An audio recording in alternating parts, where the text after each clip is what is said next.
We are back with the hot episode of the Ryan Rich and Tony Hickman show. And tonight, as you can see, I'm rolling solo. I don't have my beautiful co-host with me, Miss Toni Hickman. She is got other plans, but I do have a very special guest. And before I introduce her, as always, on the Ryan Rich and Tony Hickman show, we bring you uh information about living with disabilities. We try to bring you also information on uh, different health issues, and we just want to bring everybody up to speed on overall wellness for 2020. This is the second show of 2020 that me and Toni will be putting up on our YouTube channel. And as always, guys, you can hit us up on all social networking platforms. You can hit me up on my Facebook page, the Ryan Rich Facebook page, or Ronald Richardson. Also on Instagram, you can hit me up on Ronald_Richardson Jr. And you can hit my girl Toni Hickman up on the real Toni Hickman. And you can find all the information that you want to find out about anything concerning disability, fun, etc.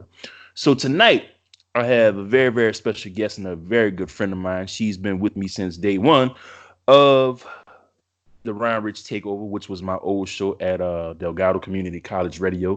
And her name is Miss Tonya Freeman. How are you? Fine. Sorry about the interruption. I'm actually on my cell phone. Mm-hmm. I don't know how to disable the calls coming through. So if there should be a lapse or a drop off, Okay. I'll be right back. All right. So as I said, man, me and Tonya have been friends for a little while now. I met her back in 2000 and I want to say 12. Yeah, 2012 to Mm-hmm. 2015. Yeah. 2000, 2012, 2015, somewhere around that era. And I came to her on Facebook actually. My cousin Claude, he connected us and he was like, I know somebody and she's a breast cancer survivor. And, I had just got my start in college radio at the time. And, I contacted her and she was like, yeah, I'll come down and do the interview. And she's followed me ever since. So now that I have my own podcast along with my good friend Toni, she's on the podcast with me. And tonight we're just going to reiterate her story, the story that I did way back when we first met. And, just to let people know that, you can live healthy and there are ways that you can heal and come back to a full recovery. So, T, give us or should I say T Free, give us a brief introduction of who you are and tell us your story uh, about surviving from breast cancer and being breast cancer survivor. Well, first of all, thank you for the opportunity to speak with you again and join forces with you again. And your viewers, those people who will watch after this recording. So my name is Tonya Brown, Tonya Freeman Brown. I'm a native of New Orleans, and I am a 10 years old breast cancer survivor, meaning I was diagnosed in 2009 and went through the treatment process, chemo, radiation, and surgery. And I am cancer-free today in 2020, and I plan on being cancer-free until I'm free from this body. So that's the story in a nutshell. Right. So, what starting off, uh, what was your first initial reaction uh, when you got diagnosed with breast cancer, and how did you feel? And what year was that? In 2009, and I found, I was taking a shower and found a lump in my right breast, which was cause of concern for me. I didn't panic. Mm-hmm. And at the time I was in West Virginia at my grandmother's house, preparing to make the drive to Maryland, where I was living at the time. I only told my sister, didn't tell my mother because she worries a lot. Mm-hmm. And I also mentioned it to another friend at the time, or an acquaintance I had while I lived there in Maryland. And that was maybe on a weekend. So I decided on a Monday I would call my OBGYN to let her know and schedule an appointment so she can examine me. Mm-hmm.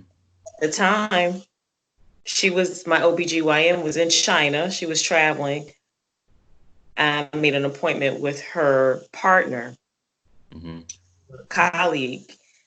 And when I finally got in to see her, she examined me, and she accompanied accompanying her was a resident who was shadowing her that day. And she examined me and told me not to worry. I asked her, is this something to be concerned about? She's like, well, we don't know yet. So um,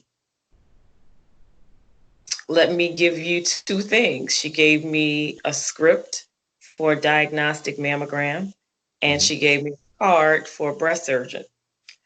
And of course, I was upset. I was worried. I didn't know what to expect or what I was in for. I didn't know it was before me, it was ahead of me.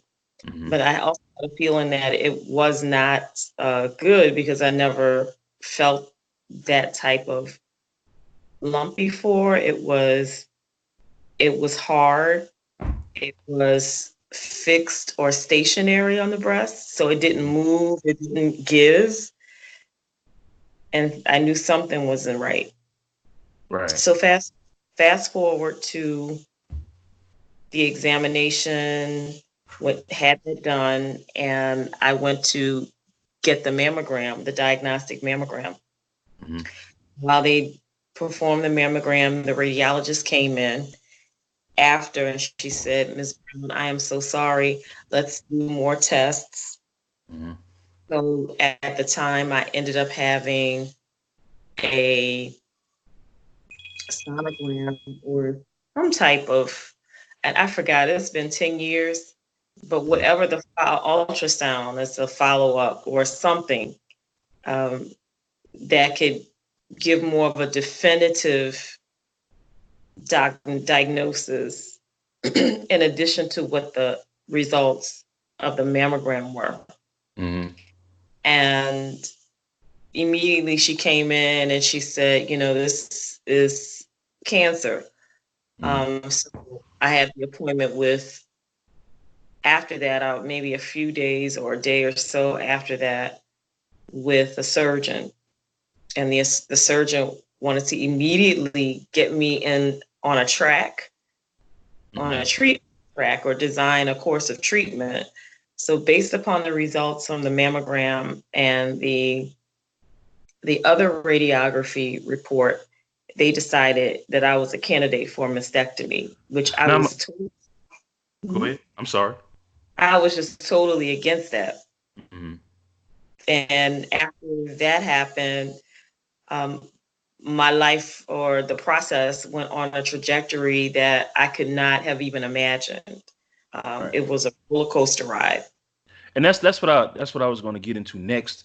You know, cancer. That's like a big thing, and you know, a lot of people go through self denial when they get diagnosed and different things like that because they don't want to, uh, I guess, accept the fact that this is what's going on. So did you go through like a period of self denial, or did you not believe at first? I mean, what was your?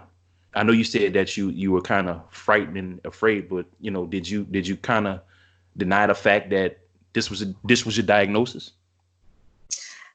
Um, Part of me was in denial, but another part of me that I really wasn't familiar with, the Mm-hmm. survivor, the person who had the drive and determination to Mm-hmm. get down to the bottom of what caused it in the first place, which is a task, because there's so many factors that come into play when it comes to any type of cancer. Mm-hmm. Um, it initiated and sparked a journey for me within, where there was some self denial, there was some denial, but at the same time, I had to face what was ahead of me. And I had to face it. I faced it, had some fears, Mm-hmm. excuse me, but at the same time, there was a certain thread of resilience that I had not tapped into myself, that would prove to be a game changer for me in terms of my own advocacy and creating a voice for myself. I learned a lot about myself Mm-hmm. as a person, um, emotionally Mm-hmm. and spiritually. So I saw it, looking hindsight, looking back, that it was a spiritual initiation of sorts. It was Right. a not source. It was, because it actually forced me to look at my, well, it didn't force me because I had a choice, but I made the choice to really be deliberate before I was even using intentional terms like intentional or being deliberate about my life and choices. I Mm-hmm. had to, even in my fear, I had to be deliberate about my moves and strategies and be very sure about what it was that I wanted to see happen in the situation, instead of allowing the doctors Mm-hmm. to dictate my treatment plan. I wanted to find a doctor who would listen to me, a Mm-hmm. doctor who would give me the evidence, a doctor who would look at me as a whole person and not just someone coming through the system and just pushing me along with their traditional methods of treatment of cancer. Right. And we've been knowing each other for some time, and when I first started doing interviews with you and we first started, you know, talking about your story, I would always tell you, you know, I don't know if it was when we first met, I told you that I had cerebral palsy. I don't know if I could think back that far. And you were always like, Ryan, tell your story, speak on what you know, because only you know what you go through.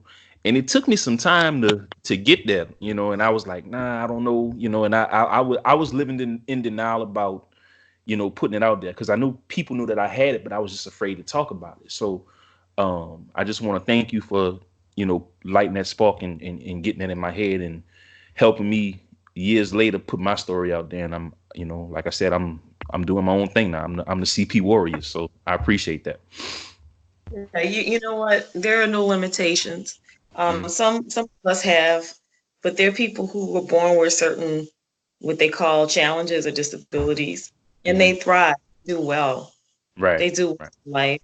So cerebral palsy shouldn't be your limitation. Mm-hmm. You may have certain physical limitations, Right. but it's not a stigma. It's not a judgment.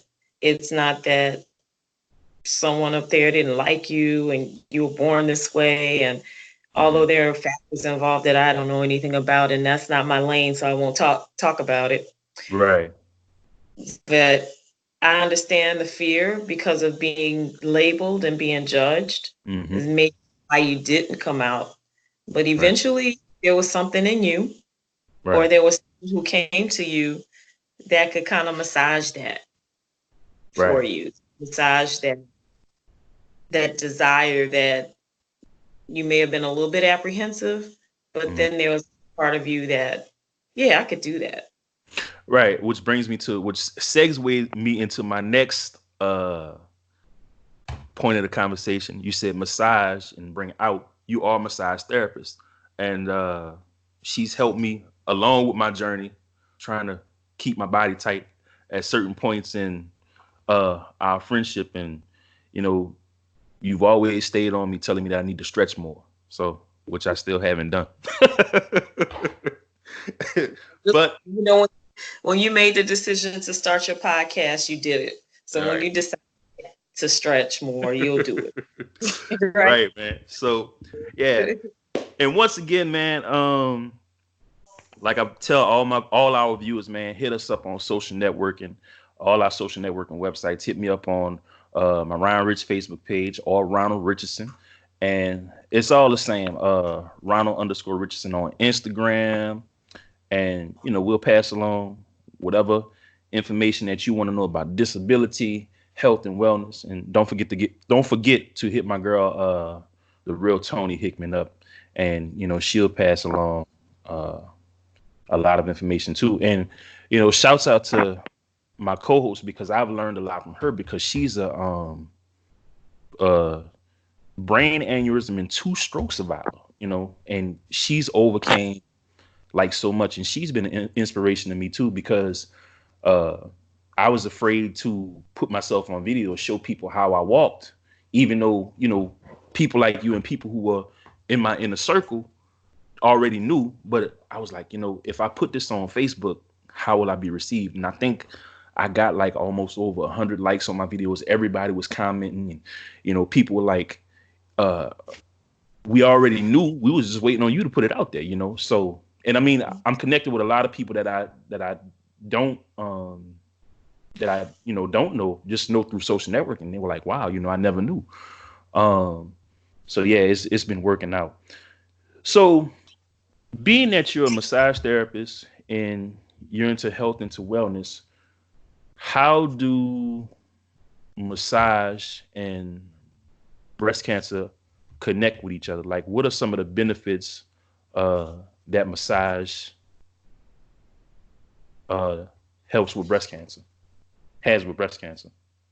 Well, overall, it provides a sense of relaxation for anyone. Mm-hmm. And when you're relaxed, your body's relaxed, it has an opportunity to heal Right. itself. That's what I've learned on the massage therapy journey. And how I got to massage therapy was when I went through breast cancer treatment. I was let go from my job. Mm-hmm. So I was fired during chemotherapy, and I was on a trip back to Baltimore from Costa Rica and met a young lady in the bookstore in Mm-hmm. Miami, and we Mm-hmm. struck up a conversation. And I don't know how we got on and what she did for a living. I know she was working in a little sundry store in the airport. Mm-hmm. And she said she was in massage therapy school. She had a kid, and a light bulb went off. It's just something struck me. I said, I'm going to check that out. I didn't have a job. I didn't know what my plan B would be. Mm-hmm. And I end up enrolling the same week at the Baltimore School of Massage. And that process right there taught me about taking better care of myself, because before the diagnosis, I'm not going to own it as my diagnosis. It was just an experience in my life. Breast cancer was just an experience. Mm-hmm. Before the diagnosis, I was working a sales job. I was traveling through Maryland, DC, Virginia, and North Carolina for this job. I was very stressed. I was in a very dysfunctional relationship. Mm-hmm. So we do know when your body's constantly under stress, it's a perfect grounds for some type of dis-ease, because I just wasn't at ease. I wasn't relaxed. Mm-hmm. Mm-hmm. So the massage pad was good for me because, number one, it allowed me to receive massage therapy in school. Mm-hmm. It allowed me to learn about different other healing modalities that could potentially help and support others in their process. And the best part about it all is I could become an entrepreneur. And I think that was another, this whole experience was pushing me towards, it's like, wait a minute, you're Mm-hmm. not fulfilled doing this. And even years before the diagnosis, I received a book from a minister at the church I attended at the time in Silver Spring, Maryland. I'll never forget, her name is Laverne Wilson. Mm-hmm. And Reverend Wilson gave me this book, and she said, God told me to give you this. And I'm like, what is it? The name of the book was entitled Blessed to Be a Blessing. And I believe the author's last name is Wagner, Charles Wagner, but don't quote me on the first name, but Wagner is the last name. All right. So why don't you tell our viewers about Birds of Paradise Body Works and how did that come about? Oh, okay. So Yeah. Bird of Paradise Body Works is the name of my massage practice. Mm-hmm. And right now it's under reconstruction Mm-hmm. and branding. If you go to my social media page at BOP Bodyworks, you're not going to see anything but the logo, and that's Okay. intentional because right now am rebranding the entire concept, everything. Right. So stay tuned for that. Maybe you can invite me another time to talk about the new Hmm. name of the spa and everything that's coming along with that. So I'm excited about it. There's going to be a product line. Hmm. There's going to be an expansion of the entire brand. But Right. Bird of Paradise Body Works is me. I'm a massage therapist. I currently practice inside of my home Hmm. here in New Orleans. And massage therapy, you asked a question about therapy and breast cancer. There's such a modality called oncology massage, and oncology massage supports those people who are going through breast cancer or any type of cancer to receive hands-on healing and therapy and treatment to support them in the healing process. So that's one of the things and modalities that eventually and certifications that I strive seek to Hmm. get and to add to what I already have currently in my toolbox. Right. So that's a part of the expansion as well, is to incorporating oncology and to specifically specialize in oncology massage as an offering in the business. That's what's up, man. You said toolbox. Now, I've been knowing you for some time, and I noticed that you have a lot of irons in the fire. So, you sing, you Sorry do about all. that phone. That's all good. This is the realest show on the internet, man. So we this is our show. We could do what we want to do. Um, so it's like you're an author. You sing.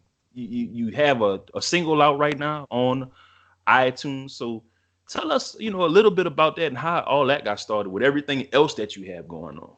Yeah, well, my sister and I have been singing since I Hmm. can remember, a long time.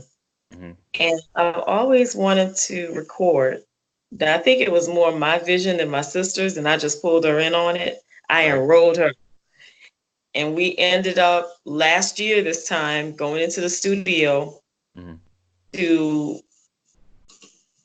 prepare and write the song, and also get into the booth and put it all together. And that was an experience, and it's not as easy as you think. It was challenging. Yeah, I understand. So, I was trying to get it right, but we hmm. got it, and we sat on it for a few months until we decided to release it Hmm. around our birthday last September. And it was fun. We had a bus ride, and we went to different venues to sing the song, about two different venues on the bus, the party bus. Right. And then we took the party bus back to the final venue where we had an unplugged performance of the single. The name of the single is Running, Runnin, and Hmm. it's found on all streaming platforms. Go buy it. Right. I heard that, man. Go buy it. And I've listened to it, and it's pretty hot. So, I'm gonna need you to get me a copy of it. I want my own official copy. So, you gotta hook that up. You good? Oh, You well, good with that? it's only 99 cents. Nah, I want one. I want one from you. I want an autograph copy. Well, I don't have any physical copies because Uh-huh. everything is streaming. Right. Right. So we don't have CDs, we don't have those things yet. And it just takes a lot of investment and a lot of time. So that's why the massage practice, I've turned to focus more of my attention on building that and building a solid foundation with it. Hmm. And then having, projections and numbers and knowing what I want in the business, knowing where I want to be year one or year two, year five, so I could generate that type of income. So that eventually it can stand alone by itself, and I could use the proceeds from my massage therapy healing practice to fund and support the other art. So the Right. healing art to the performance art. Right. Well, that's what's up, man. I want to be. I always tell you how proud I am of you, and keep pushing, and you keep me motivated and you keep me going. So, I just want to tell you congratulations on everything. And, I wish you all the best in the future. And you also have one more thing that I want to touch on. And a couple years ago, you came out with a book. You actually wrote a book. Mhm. So tell us about that.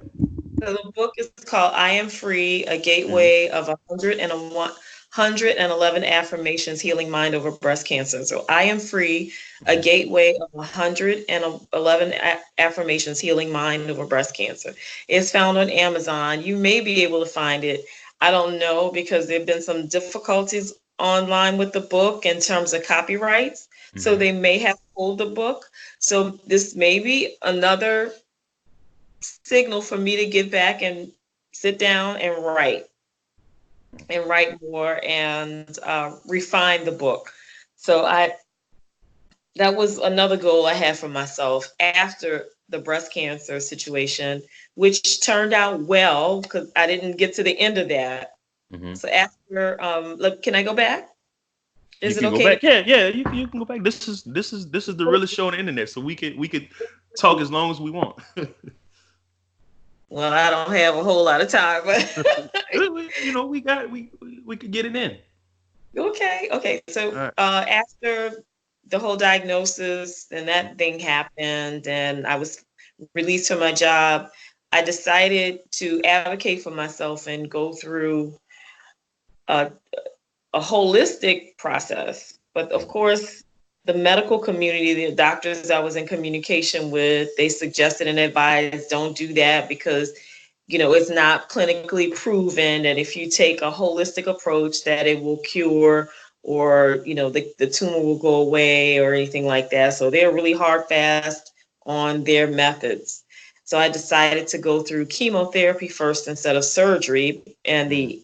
the suggestion was to have a mastectomy, then have reconstruction, then go through chemotherapy and then radiation.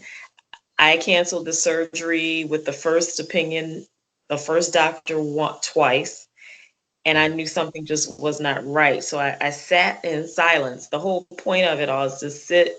If you're not sure about something or what course you should take, you should be silent first and Right. wait for an intuitive nudge or whatever your guiding system is to Hmm. give you direction.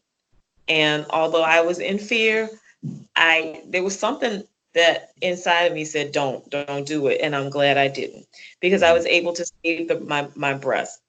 Okay. And when I went through everything, I went through chemo, lost my hair, Hmm. had surgery, had a follow-up after the surgery because of course they took lymph nodes, they harvested lymph nodes, and the area where the tumor was, they took tissue samples from it and it came back zero, stage zero. So they treated me Wow. as a stage three, but it came back stage zero.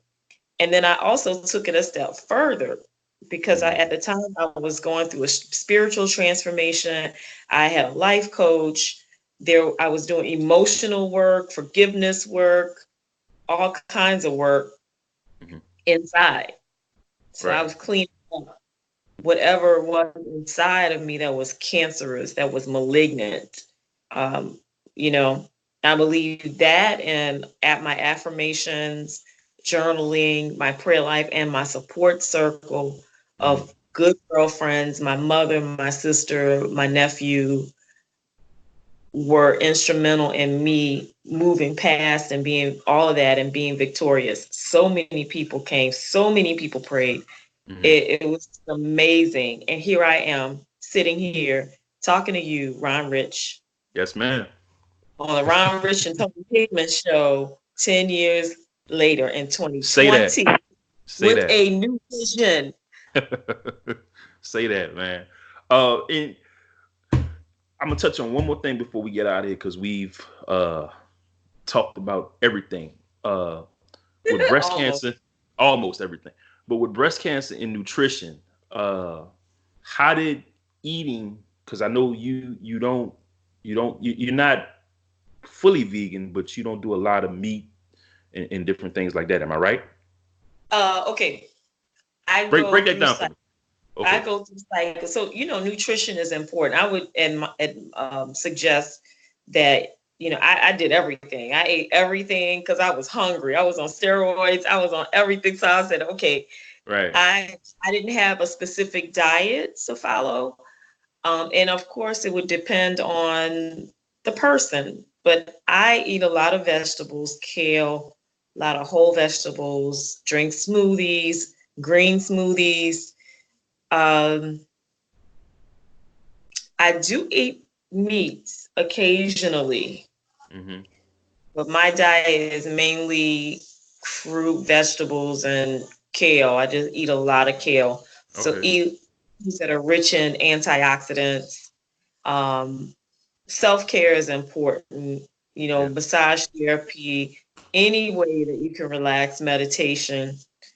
Diet is important. There's some thought out there that says some who think that if you eat a diet, an alkaline diet, that can reverse cancer, because it's been said that cancer thrives in a sugary, not sugar. Sugar is not all that. It's not good for you.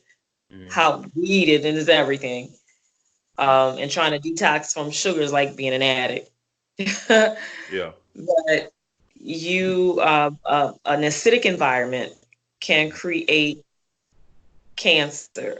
Don't know if there are any clinical studies that support it, Mm-hmm. but if you read things, the propaganda out here, it may be true. So Right. acidity, you could be thinking negatively and it can create an acidic environment. Emotionally, if you're a negative thinker, if you that could create Mm-hmm. a low energy, because cancer is a low vibratory dis-ease. Right. So when we learn to adopt practices and we're open to receiving information that we've never received before about certain practices that can support our healing process, Mm-hmm. then we'll discover these things, new and innovative ways to approach dis-ease, complementary, and integrate what we do in the medical community, which is very harsh, and